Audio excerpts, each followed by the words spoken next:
I will show you how I made this green area with the edges all around it to display a movement range or an attack range or whatever you want. It's a little bit advanced, so you will have to be a little bit experienced to follow along. And I won't give all the code and all the lines you need. I will just give you the general ID so you can figure out the missing bits yourself and make it work with your own game, because my game is not going to be exactly like yours.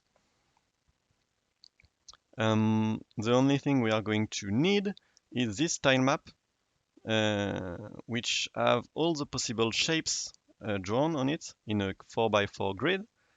Here you can see, for example, the U shape, and this U shape you can find here or here in the range. And this is all the assets we need.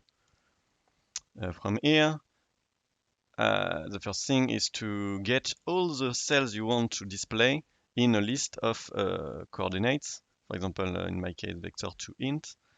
So my list here is an input, and I can start working with it. To find this, it really depends on your game. For my game, I'm using some sort of custom A-star algorithm, but then it really depends on your use case. Now that we have this list of vector2, we are going to simply spawn one quad for each cell. So, for example, here I have a bunch of quads. It just is a quad with the correct sprite. For example, we have our U shape here. The question being, of course, how to find which sprite to display on which quad. So the sprites are here and the quad are here, and now how to link the two. The way we are doing to do this is to pick each cell one by one, and for each cell, for example this one right now, we are going to look into each neighbors to find if they are in the range or not. For example, for this cell, it's the top one and then these two. And I will draw them in green in my little drawings. And from here, we can somehow find the correct part of the tile map to select and draw into the cell over here. So here I have a turn drawn. The tricky part is this. This is not easy, and we will look into this and how to do this exact part, which is going from a list of neighbors which are in the range or not to a part of the tile map.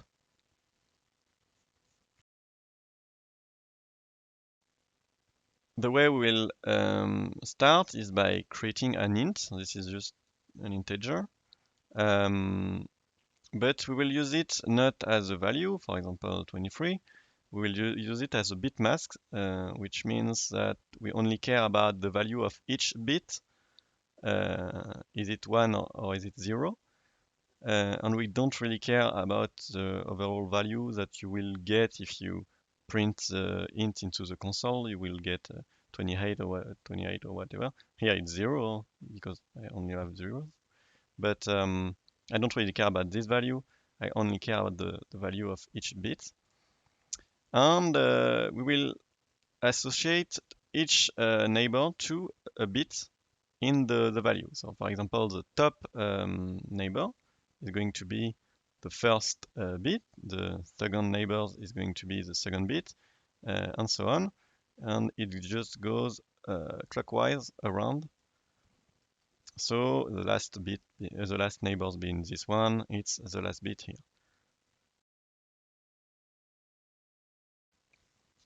Now, what we are going to do is simply, if the neighbor is in the range, we can set its bit in the value to 1. Otherwise, it's 0. So for example, here I have only one neighbor, so it's only the first one that is set to 1. Here I have 1 here, 0 here, so he's 0 here, and then 1 again. And here I have 1, 1, 1, 0, 1, and so on. Now this is 1. This is 4 plus 1 equals 5. And this is, I believe, 16 plus 4 plus 2 plus 1, which is 23. So that's the value of the integer, but we, as I said, we don't really care about this for now, at least. We only care about how it turns out in bits. However, what we can see is that every configuration of neighbors ends up being a unique value here as an int. And from there, we could say that we have find a way to select a sprite in the tile map, because we have a unique value here. So we can link this unique value to a unique part of the tile map, and we are done. Except, so it works in theory, but we have way too many configuration, because here we have a byte, so 8 bits, and this is 256 value, which is way too many shapes. I'm not going to draw 200 shapes here. So we need to find some tricks to reduce the number of configurations, to make some configurations impossible. So we only need to draw in the end 16 shapes. I have 16 here, so you know that in the end we can reduce this number to 16. So from 256 to 16, this is the goal. I will show you quickly the code to make this number here for each configuration. It's really easy. It's over here.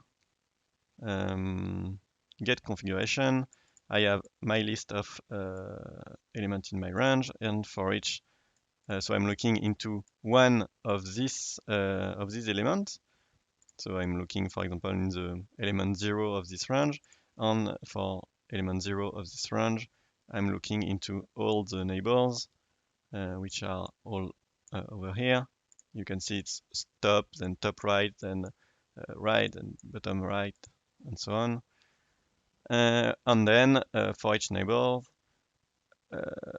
I look into if the neighbor is in the range. If it's in the range, I simply add 1 at this position. So let's get back to reducing the number of configurations. We are going to use 2 tricks for this. The first one being to cut the corners, because most of the time the corners are actually useless. For example, here, I'm going to draw something like this, a shape like this, and I don't care if this is in the range or not. Because if it's in the range, then we are going to draw something here in game, but it doesn't change how to draw this cell. This cell is always like this, no matter if there is something here or not. Here it's the same, and here it's the same, but here we do care here, because if there is nothing here, I have to draw this corner here, and on the other hand, if there is nothing here, then here we have only a L shape here. So this one matter. Why does it matter? It's because it's next to 2 other neighbors. That's the rule. Here we have this one that matters, and this one here. What this will end up doing is that for each corner that doesn't matter, we can just set its value to 0. No matter if it's in the range or not, it's 0. So we reduce the number of configurations, because there are now some configurations that we can't reach, which means less shapes to draw over here. So how to find when a corner is next to 2 other neighbors? It's fairly easy. We can look into the 2 neighbors in the bits. because the neighbors in the drawing are also the neighbors in the bit. So for this one here, the two neighbors are right next to it. So here we care because it's one here and one here. So this value is important.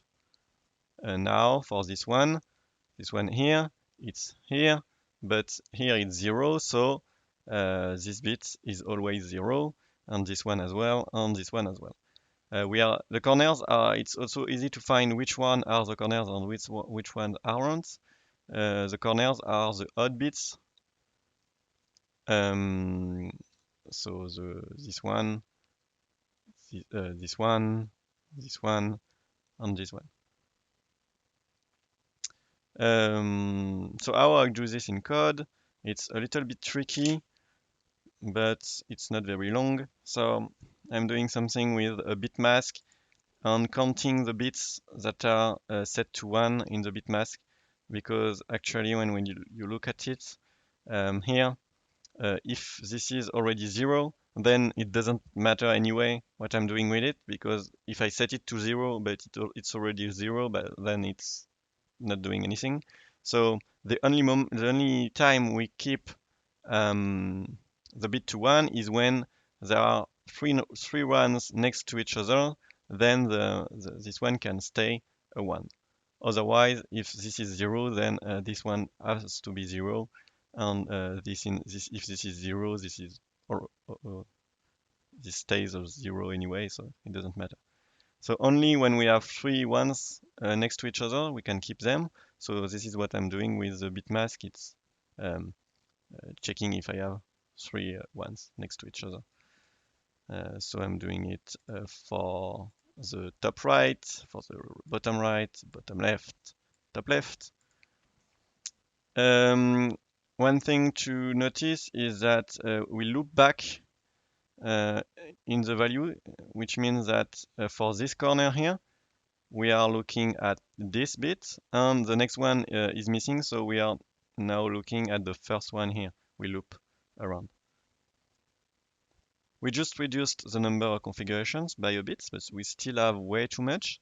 What we can do now, the second trick, is going to be to find rotations, because it's fairly easy to understand. If we have this U shape over here, it's the same as this U shape. We don't have to have two shapes for this. We can use the same one and rotate it. So as you can see, I only have one U shape here and not others. So we were going to use the same U shape. So for this, we need to find when two configurations are actually the same but rotated. And we are going to look into all the possible rotations. It's only 90 degrees by 90 degrees. Which means that we can do 90 here, then 90 here again, and then we don't need to check the fourth one because this will just rotate back around. So how to figure out what configuration look like rotated 90 degrees? We can just shift the bit by 2. So we will just check that it works. For example, this one is this one is this one, so 1 0 1, and then here it's 0 0 1 0 1. So this is working somehow because this is the correct value and this is the correct rotation. We have the same shape rotated. So we can bit shift by 2. The only little tricky part is that once we end up over here, we have to look back. So I will just show you by drawing all the configurations. So if I bit shift it one time, so I do 190-degree rotation, we have this one. Then one time again, we have this one. And then here, you'll see that I have to loop back around on this one here that is out of bounds. I can just rotate it back to the start. And then if I were to do it one more time, I will have um, actually I will have this value, which is the same as this because we did 4 rotation by 90 degrees, so we came back to the start. So we don't need the last one. So we can now do two things, is to find that, for example, this configuration and this configuration are the same, just rotated. And we can know how much we need to rotate to go back to go from one configuration to another. For example, from this one to this one, we need to do it 1 time, 2 times, 3 times. So we know all we need. Now we just have to select one that we keep, one that we will draw here into the tile map. The one that I pick is the smallest one every time, so I will just compute the value as an int. So this is 5, 20, this is 80, I believe, and this is 65, I think. It doesn't matter too much because we can see that this one is obviously the smallest one. So this is the configuration we will draw, and we will just find if we have this one, we will just need to find how many times we have to rotate it to get back to the base configuration. So we will never draw any of the one over here. We will only draw this one and rotate. So this gets rid of quite a lot of configurations, and now we only have 16 remaining, these ones. I will quickly show you the code for this part as well. So this is how I do it for a given configuration. This is an output, so for now I don't have it. And for this configuration, I'm trying to find the minimum configuration value, and I'm doing all 3 rotations. For each rotation, I'm going to rotate bit shift the bits. So this look like this. This is the value is bit shifted. This is the bit shift operator. So I bit shift by 2. And then this is the part that handles the loopback of bits all around the value. So this is a little bit tricky, but it's bit operations. And then I'm rotating my configuration, and I'm looking if it's now the new minimum, and I save the given rotation, so I can then output the rotation. I can know which rotation this will be, and this returns then the minimum configuration. So I know which is the minimum configuration and how many rotation I need to find it. Now I have everything I need because I have now 16 configuration, and I have 16 shapes here. So I can link these to these. The way I do it is simply, it's very simple at this point. It's simply to have an array with all my, I have these in an array, and then I'm simply going into a big switch statement, and for each configuration I'm just linking to an index of my array. So for example, the one we have seen a lot, the 101 configuration, this one is going to be the 2 index ID2, ID2 being the third sprite, so 0, 1, 2. So we can see that 101, it's this turn here, and it makes sense because that's what we wanted to draw at the very beginning. Oops. We wanted to draw this shape here, so with 101. So of course this is 101 because this one we don't care about, so it's because there are no neighbors, so this one is always 0. So we come back to 101, and 101 is the third here. So this is the shape we get, and we draw it onto the quad. And that's all we needed, and we have now a neat algorithm that handles the little edges into this kind of ranges.